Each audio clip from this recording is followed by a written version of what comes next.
Ma voi che sto rifugio antiatomico l'avessimo pigliato per un carro ai piedi grossi? Ma perché che abbiamo fatto? Ma come che abbiamo fatto? Tu che ci appendi i panni?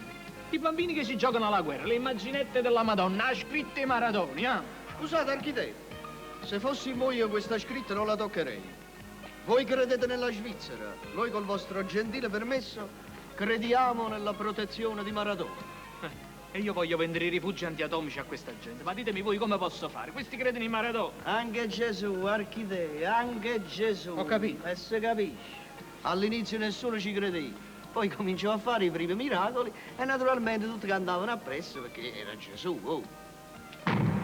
Poi, quello si scassa. E che sono che ci ho fatto la bomba atomica? Ah, ve lo giuro, io sto proprio avvilito. Poi da un momento all'altro mi arriva Frankfurter dalla Svizzera e trova questo sfacelo. E la cosa più grave è che io non ho ancora venduto un rifugio. Dove vado, sapete la gente che mi dice? Architetto, pensate alla salute. Architetto, secondo me a Napoli il rifugio antiatomico non a te Cristiano. Prendete il caso mio, no? Io se mi faccio il rifugio antiatomico, la prima che si presenta è Zia Nannina. E che faccio? Dico con permesso e mi tira la porta. Non lo posso fare. Poi ci stanno tutti i fratelli e le sorelle mie. Noi siamo 11 figli tutti sposati.